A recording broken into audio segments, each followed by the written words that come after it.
और जो भारत की अर्थव्यवस्था थी वो नीचे ही बैठती गई और जो लोग थे वो गरीब होते गए। अब मैं पेट्रोल और डीजल पे आता हूं और मैं ये सब बात इसलिए कह रहा हूं कि वो जो आज हुआ है उसका कारण आज नहीं है, उसका कारण पिछले 8 वर्ष की इकोनॉमिक मिसमैनेजमेंट है।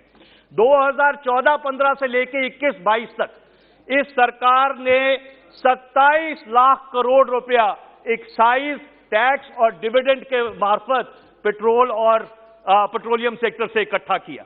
उसमें से 23,625 करोड़ रुपया एक्साइज ड्यूटी के मार्फत और 4,23,775 करोड़ रुपया डिविडेंड और इनकम टैक्स के मार्फत।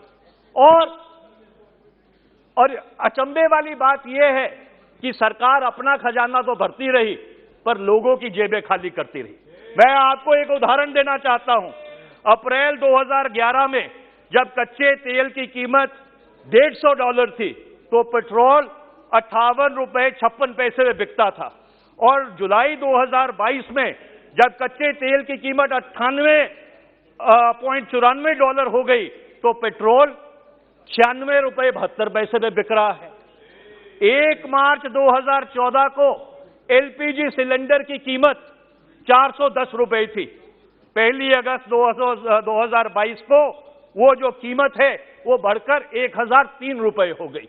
अब अगर आप गरीब लोगों के ऊपर, भारत की जो माध्यमिक श्रेणी है उसके ऊपर इतना ज्यादा बोझ डालोगे तो सारा मुल्क त्राही त्राही करेगा महंगाई से।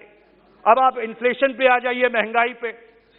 पिछले 14 महीने से डबल डिजिट महंगाई दर है इस देश में, पिछले 30 साल में सबसे ज्यादा। अप्रैल 2022 में ये 15.8% था, जुलाई में थोड़ा कम हुआ है, और कंज्यूमर फूड प्राइस इंडेक्स जो है वो बिल्कुल आसमान छू रहा है। और इसके ऊपर आपने जो रोजमर्रा की चीजें हैं उसके ऊपर जीएसटी बढ़ा दिया। आटे के ऊपर, पनीर के ऊपर, दही के ऊपर, शाही के ऊपर, पेंसिल के ऊपर, शार्पनर के ऊपर आपने तो बच्चों को भी नहीं छोड़ा। और जो हास्यास्पद बात यह है कि आपने जीएसटी चमचों और कड़छियों पे भी बढ़ा दिया। और दुर्भाग्यपूर्ण बात यह है जिससे मेरे मन को आहत हुआ कि जो शमशान घाट है, शमशान घाट के निर्माण के ऊपर भी आपको 18% जीएसटी लगाने की जरूरत पड़ गई। किस तरह का मुल्क बना रहे हैं हम? क्या लोगों को बिल्कुल हम जमीन पे लेटा देना चाहते हैं?